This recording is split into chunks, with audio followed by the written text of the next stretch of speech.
para derrubar o quarto mito, o Dr. Gabriel, que vem fazendo um trabalho impressionante dentro da Defensoria Pública, nos ajudou muito em várias causas para aumentar o acesso a medicações, e eu tenho certeza que ele vai conseguir ilustrar muito bem o que nós podemos fazer para derrubar esse quarto mito, que é: eu não tenho direito a um tratamento para câncer.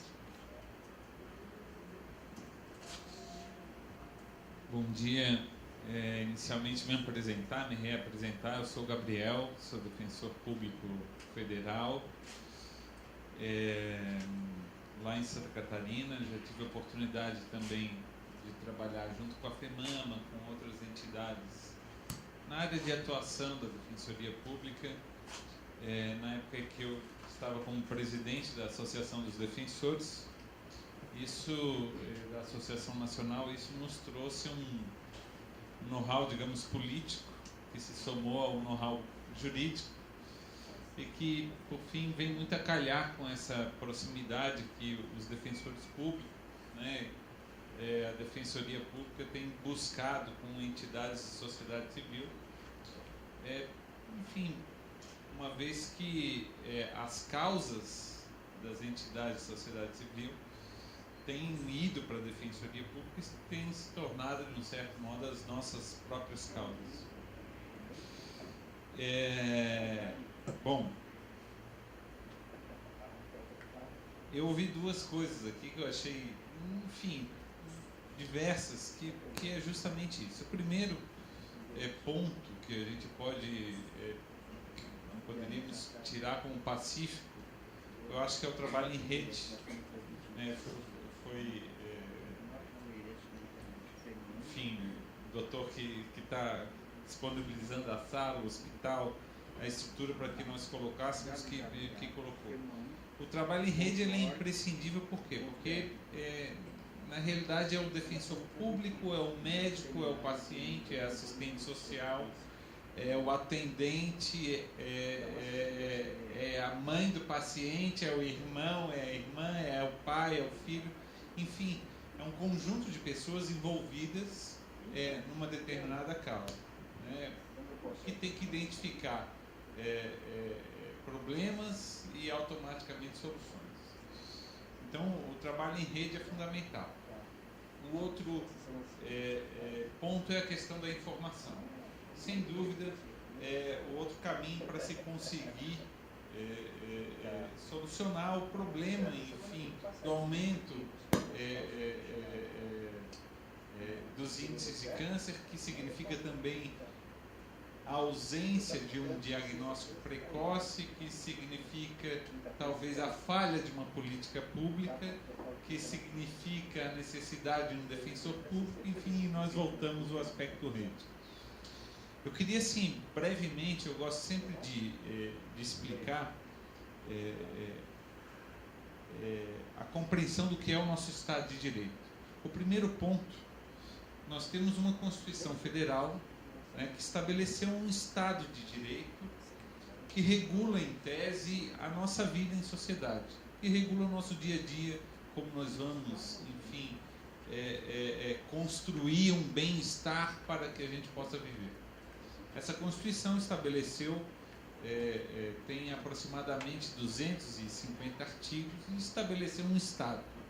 Um Estado onde há regras, onde há direitos, onde há deveres, e onde há, dentro desses direitos e deveres,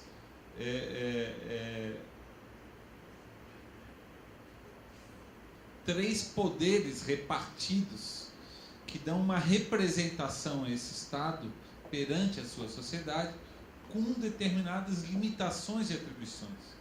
Então nós temos inicialmente o poder legislativo, que é um poder responsável por elaborar as normas, né? Então, recentemente nós tivemos, na área oncológica especificamente, avanços incríveis. Incríveis porque a primeira vez no sistema público de saúde que nós tivemos estipulado uma questão de prazo para tratamento, que foi a estipulação dos 60 dias do tratamento do câncer a partir do diagnóstico. Nós tivemos também a Lei 11.664, que estabeleceu há 2, 3 anos atrás a idade, garantiu, digamos, uma política de mamografia às pessoas a partir dos 40 anos de idade. Nós tivemos, de um outro lado também, no ano passado, a estipulação pela Lei 12.802, salvo engano, da cirurgia de reparação mamária, assim que fosse retirado o nódulo, se houvesse condições clínicas, enfim. A parte disso, a doutora Mayra colocou uma porção de portarias que são normas que regulamentam, de um certo modo, o poder executivo, mas tem um conteúdo normativo, apesar de ser expedido pelo poder executivo. Então, nós tivemos sim avanços no aspecto normativo, é importante que se diga isso, e isso se decorreu em razão de uma luta dessa rede, também é importante que se diga isso. Nós temos o poder executivo, que executa, enfim, o que as leis dizem, e nós temos o poder judiciário, que é aquele que salvaguarda, digamos, os direitos, né, e faz cumprir também pela força do Estado os deveres das pessoas. Pois bem, a nossa Constituição, no artigo 196, 197, enfim, dispõe que a saúde é direito de todos, e foi regulamentada, dever do Estado, saúde, direito de todos, dever do Estado, regulamentada, a regulamentação essa desse artigo foi feita pela Lei 8.080, que é a lei que regula o Sistema Único de Saúde.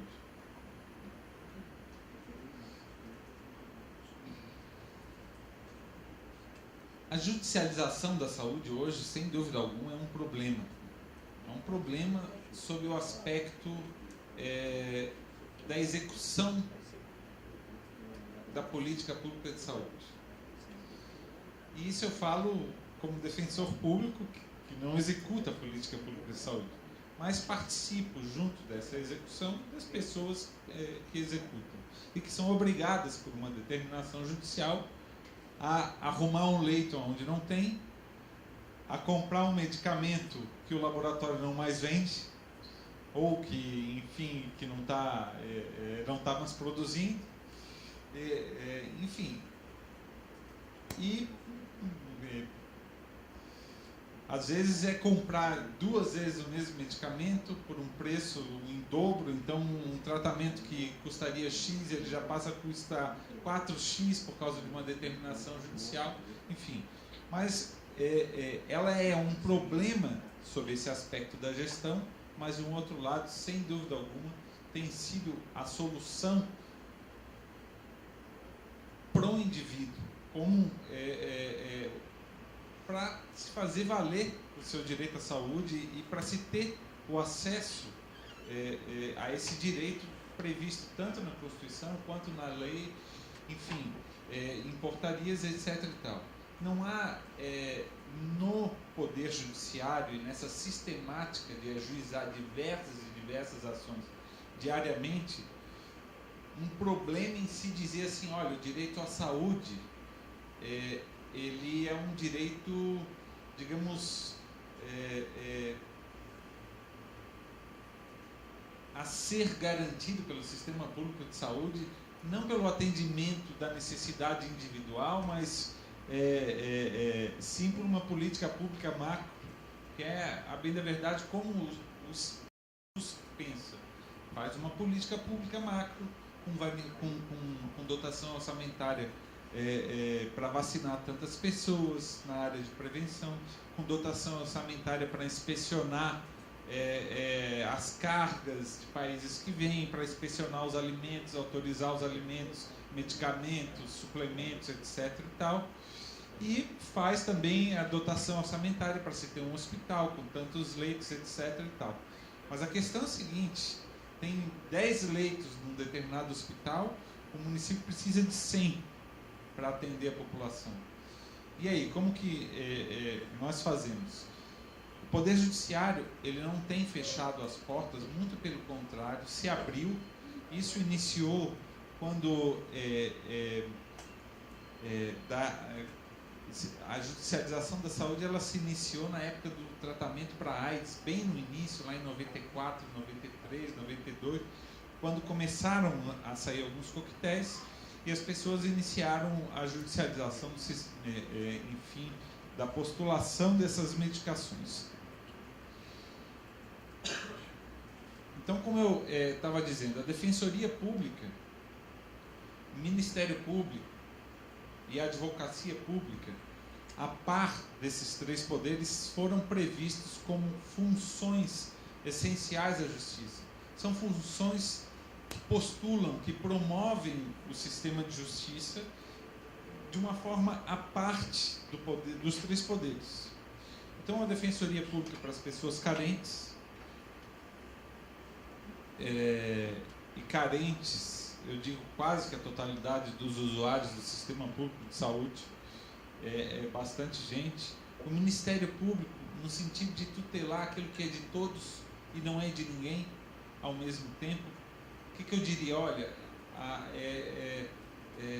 digamos, um sistema público de saúde que atenda toda uma cidade, o Ministério Público tem a legitimidade de buscar, digamos, a regularização daquele serviço público de saúde. E a Advocacia Pública atuando em favor do Estado, defendendo, ao final, uma política pública de saúde. A questão é que de boas intenções o inferno está cheio. E a bem da verdade, como defensor público, a gente pega situações assim esdrúxulas. Uma certidão, uma resposta de um ofício dizendo que uma determinada cirurgia de ombro no sistema público de saúde iria demorar 89 anos. E a pessoa já tinha uns 70 anos de idade. Então, são coisas que...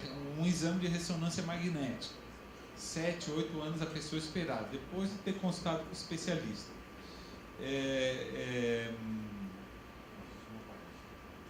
Questões, situações essas que quem tem condições de pagar, né, ou um plano de saúde que tem hoje, que está com bastante dificuldades, né, quem tem condições de pagar, pelo menos tirar do bolso, ainda consegue ter acesso à medicação, enfim, a esses exames prescritos pelos médicos, mas a grande massa da população não tem. Então isso acaba, na realidade, quando se tem acesso a um advogado, a um defensor público, indo parar no Poder Judiciário.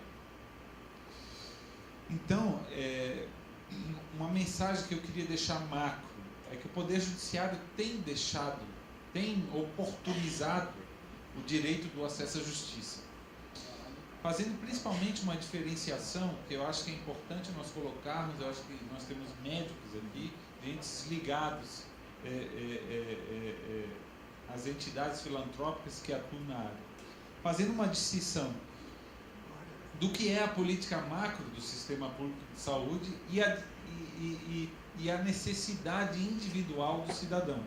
Por quê? Porque na medida que uma política pública ela é pensada macro, ela vai dizer o seguinte: olha, o AS é um medicamento maravilhoso para afinar o sangue.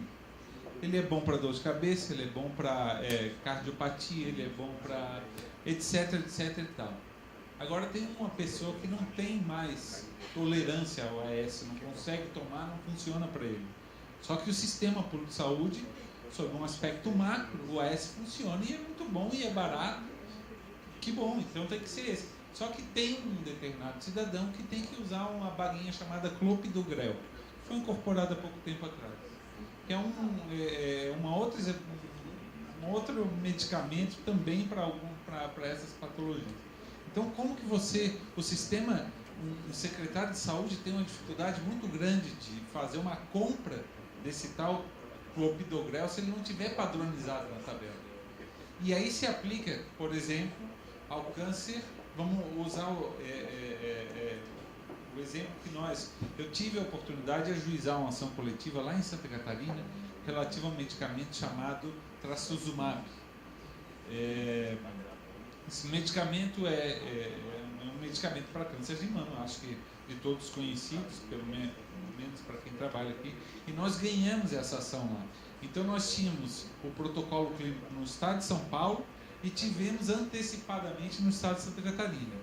Agora, recentemente, o sistema, eu acho que fez a incorporação, eu não sei se já está chegando na prática, né? Mas é uma incorporação recente, depois de muito trabalho, enfim, foi feita a provocação da Conitec.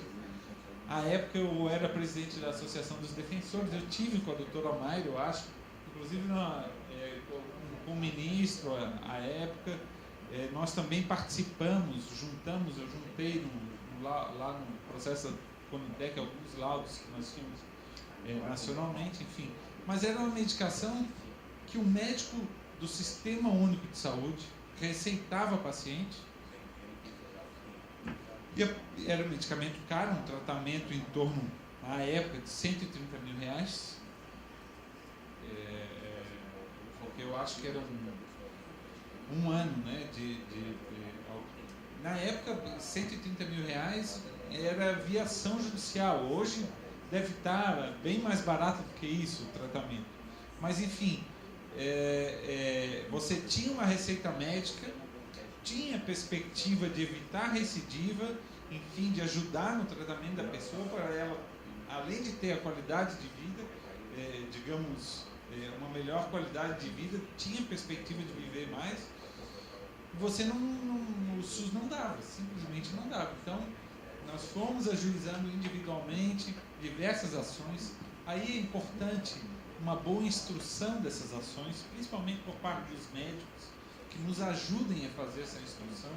Nós precisamos identificar em cada ação judicial exatamente o porquê da receita daquela medicação e o porquê que o medicamento disponibilizado pelo Sistema Único de Saúde não é suficiente para tratar esse cidadão. Por que eu digo isso? Porque a gente não pode deslegitimar a função e a qualidade do AS. Voltando ao exemplo, ou seja, nós não podemos deslegitimar ou dizer que a política pública de saúde, a grosso modo, é ruim. Aliás, ela é boa e atende a população em diversos pontos, mas tem as suas falhas. E essas falhas são identificadas muitas vezes individualmente com a falta da incorporação de uma nova tecnologia, com a falta, digamos, de número adequado de exames, com a falta de número adequado de leitos para determinada comunidade, com a falta de número adequado. Agora lá em Santa Catarina nós estamos trabalhando com os doentes renais crônicos, que dependem da diálise, né? E, poxa, a dificuldade diálise, enfim, a dificuldade de leito é um grande problema, né? E como você resolver? Enfim, nós conseguindo identificar bem essa diferença, mostrando o porquê que o sistema público de saúde não funciona, a ação judicial ela tem sido bastante favorável ao atendimento individual da pessoa, né? A salvaguarda desse direito. Importante registrar que o próprio Supremo Tribunal Federal tem sido, que é o órgão que salvaguarda a nossa Constituição. Nós temos um precedente positivo do ministro Gilmar Mendes, que, inclusive, ele faz uma análise, e é importante, principalmente para quem é mais técnico, ele faz uma análise do que é possível dar judicialmente, do que tem que ter mais cuidado, e aí o que necessitaria ter mais cuidado na concessão são aqueles medicamentos e aquelas terapias não aprovadas ainda pela Anvisa. Ele faz um diagnóstico que nós, defensores públicos, temos, e que quem atua em unidade de saúde, em farmácia,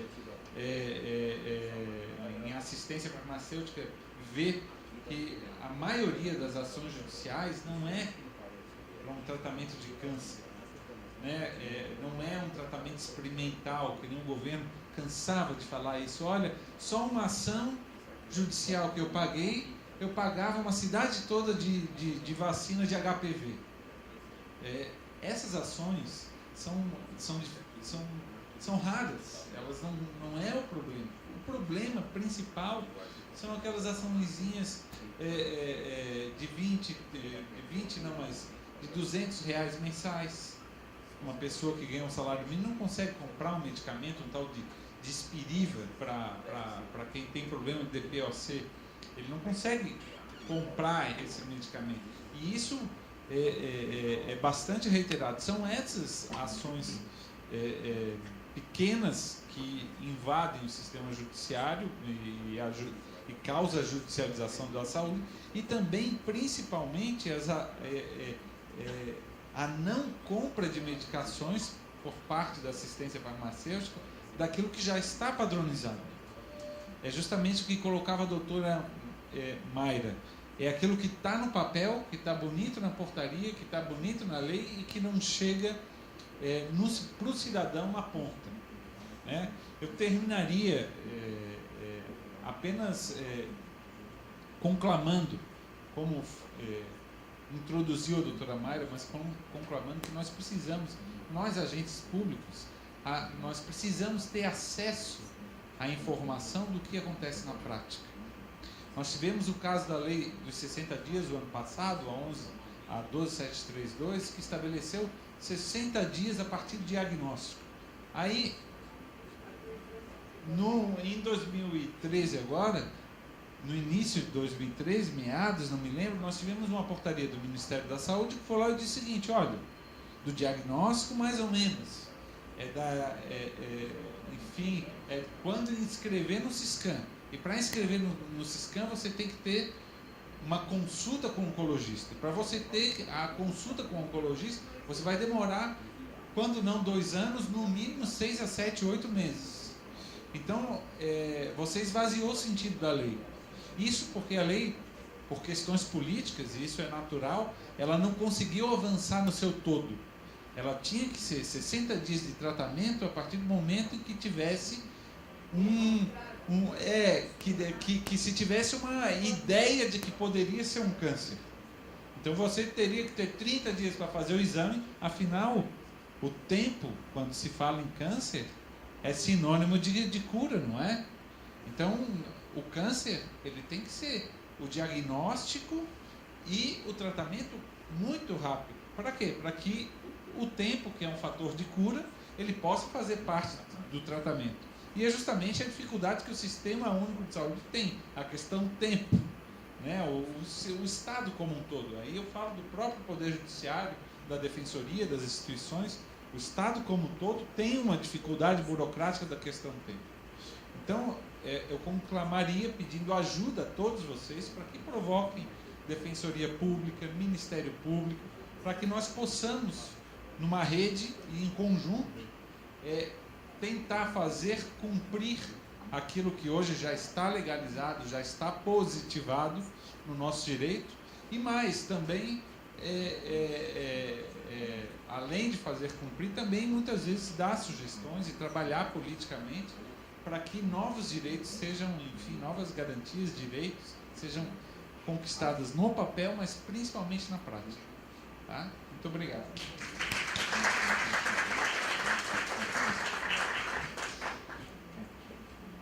Derrubando o mito número 4, né, que nós não temos direito, eu não tenho direito a um tratamento adequado, sendo esse direito um direito fundamental, né, ao acesso à saúde.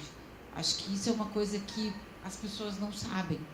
E nós precisamos deixar isso bem claro, que é garantido, é uma garantia constitucional, e existe todo um aparato aí instituído para que a gente consiga um tratamento adequado. Eu queria chamar agora a nossa convidada super especial, que é a doutora Beatriz Knaip, que é a representante do INCA. ela vem, nós fizemos um convite ao Dr. Luiz Santini, que então pediu para ser representado pela doutora Beatriz, que vai nos apresentar os dados que foram hoje mostrados, né, os dados de câncer de mama e de colo de útero. Obrigada, doutora Beatriz.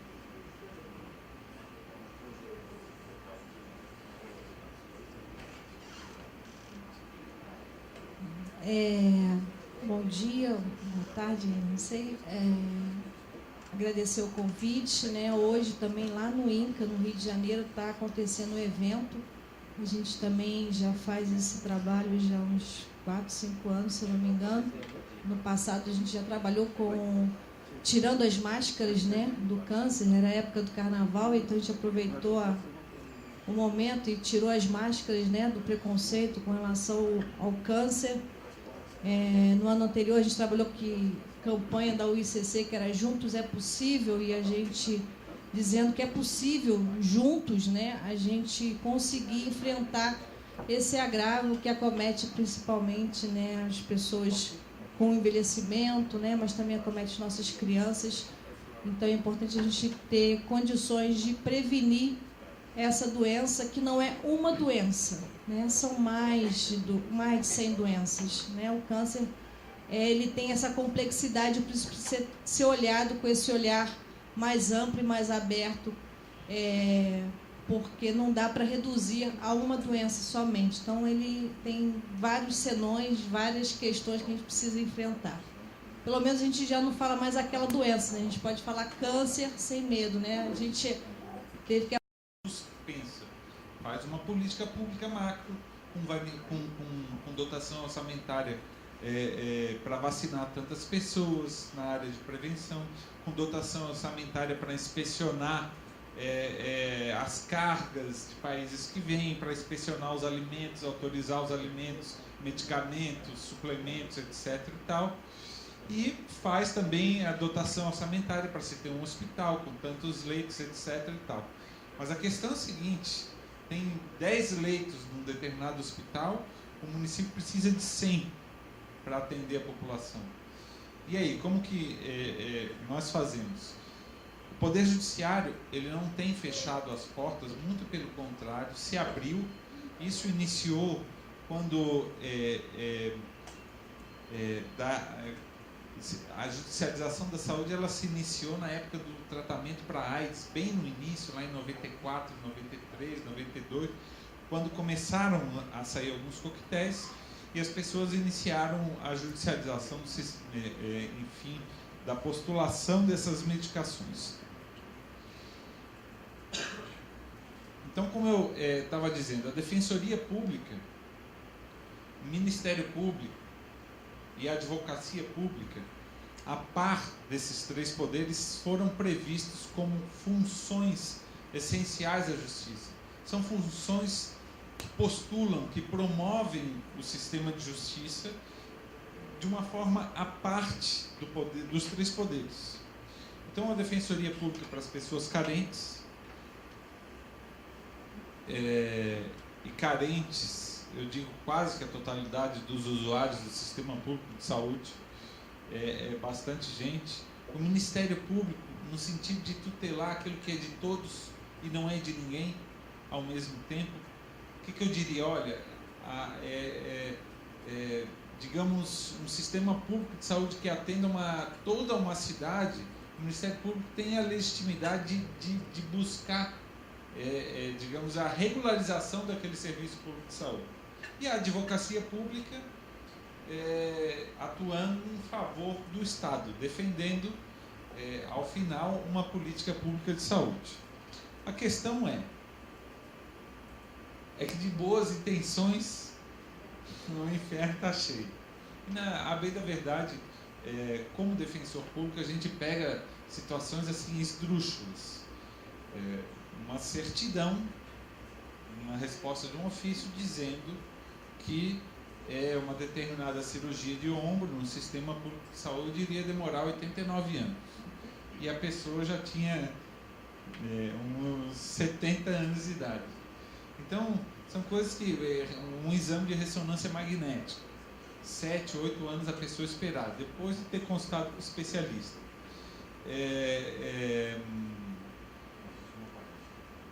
Questões, situações essas que quem tem condições de pagar, né, ou um plano de saúde que tem hoje, que está com bastante dificuldades, né, quem tem condições de pagar, pelo menos tirar do bolso, ainda consegue ter acesso à medicação, enfim, a esses exames prescritos pelos médicos, mas a grande massa da população não tem.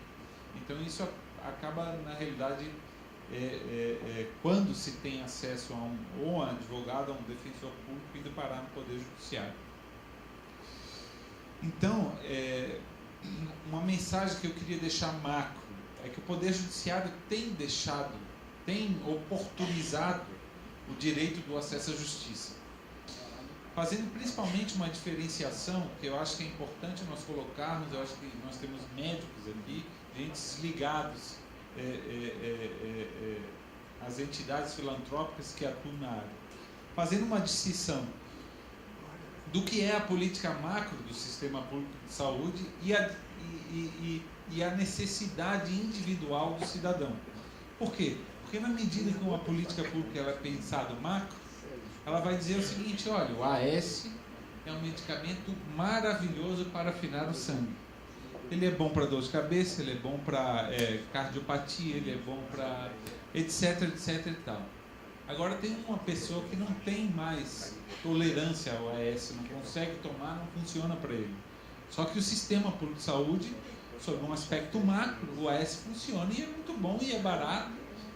Que bom, então tem que ser esse. Só que tem um determinado cidadão que tem que usar uma baguinha chamada clopidogrel, que foi incorporada há pouco tempo atrás, que é um outro medicamento também para essas patologias. Então, como que o secretário de saúde tem uma dificuldade muito grande de fazer uma compra desse tal clopidogrel se ele não tiver padronizado na tabela? E aí se aplica, por exemplo, ao câncer. Vamos usar o exemplo que eu tive a oportunidade de ajuizar uma ação coletiva lá em Santa Catarina relativa a um medicamento chamado trastuzumab. Esse medicamento é um medicamento para câncer de mama, acho que de todos conhecidos, pelo menos para quem trabalha aqui, e nós ganhamos essa ação lá. Então nós tínhamos o protocolo clínico no estado de São Paulo e tivemos antecipadamente no estado de Santa Catarina. Agora, recentemente, o sistema, eu acho que fez a incorporação, eu não sei se já está chegando na prática, né? Mas é uma incorporação recente, depois de muito trabalho, enfim, foi feita a provocação da Conitec. À época eu era presidente da Associação dos Defensores, eu tive com a doutora Mayra, eu acho, inclusive com o ministro à época. Nós também participamos, eu juntei lá no processo da Conitec alguns laudos que nós tínhamos nacionalmente, enfim. Mas era uma medicação que o médico do Sistema Único de Saúde receitava paciente. E era um medicamento caro, um tratamento em torno, na época, de R$130 mil. Porque eu acho que era um ano, né, na época, R$130 mil era via ação judicial. Hoje deve estar bem mais barato do que isso, o tratamento. Mas, enfim, você tinha uma receita médica, tinha perspectiva de evitar recidiva, enfim, de ajudar no tratamento da pessoa, para ela, além de ter a qualidade de vida, uma melhor qualidade de vida, tinha perspectiva de viver mais. O SUS não dava, simplesmente não dava. Então, nós fomos ajuizando individualmente diversas ações. Aí é importante uma boa instrução dessas ações, principalmente por parte dos médicos, que nos ajudem a fazer essa instrução. Nós precisamos identificar em cada ação judicial exatamente o porquê da receita daquela medicação e o porquê que o medicamento disponibilizado pelo Sistema Único de Saúde não é suficiente para tratar esse cidadão. Por que eu digo isso? Porque a gente não pode deslegitimar a função e a qualidade do AS. Voltando ao exemplo, ou seja, nós não podemos deslegitimar ou dizer que a política pública de saúde, a grosso modo, é ruim. Aliás, ela é boa e atende a população em diversos pontos, mas tem as suas falhas. E essas falhas são identificadas muitas vezes individualmente com a falta da incorporação de uma nova tecnologia, com a falta, digamos, de número adequado de exames, com a falta de número adequado de leitos para determinada comunidade, com a falta de número adequado. Agora lá em Santa Catarina nós estamos trabalhando com os doentes renais crônicos, que dependem da diálise, né? E, poxa, a dificuldade diálise, enfim, a dificuldade de leito é um grande problema, né? E como você resolver? Enfim, nós conseguindo identificar bem essa diferença, mostrando o porquê que o sistema público de saúde não funciona, a ação judicial ela tem sido bastante favorável ao atendimento individual da pessoa, né, a salvaguarda desse direito. Importante registrar que o próprio Supremo Tribunal Federal tem sido, que é o órgão que salvaguarda a nossa Constituição. Nós temos um precedente positivo do ministro Gilmar Mendes, inclusive ele faz uma análise, e é importante, principalmente para quem é mais técnico, ele faz uma análise do que é possível dar judicialmente, do que tem que ter mais cuidado, e aí o que necessitaria ter mais cuidado na concessão são aqueles medicamentos e aquelas terapias não aprovadas ainda pela Anvisa. Ele faz um diagnóstico que nós, defensores públicos, temos, e que quem atua em unidade de saúde, em farmácia, em assistência farmacêutica, vê que a maioria das ações judiciais não é para um tratamento de câncer, né? Não é um tratamento experimental, que nem o governo cansava de falar isso. Olha, só uma ação judicial que eu pagava uma cidade toda de vacina de HPV. Essas ações são raras, elas não é o problema. O problema principal são aquelas açõezinhas de 20 não, mas de R$200 mensais. Uma pessoa que ganha um salário mínimo não consegue comprar um medicamento, um tal de Spiriva para quem tem problema de DPOC. Ele não consegue comprar esse medicamento. E isso é bastante reiterado. São essas ações pequenas que invadem o sistema judiciário e causam a judicialização da saúde, e também, principalmente, a não compra de medicações por parte da assistência farmacêutica daquilo que já está padronizado. É justamente o que colocava a doutora Mayra. É aquilo que está no papel, que está bonito na portaria, que está bonito na lei e que não chega para o cidadão na ponta, né? Eu terminaria apenas conclamando, como introduziu a doutora Mayra, mas conclamando que nós precisamos, nós agentes públicos, nós precisamos ter acesso à informação do que acontece na prática.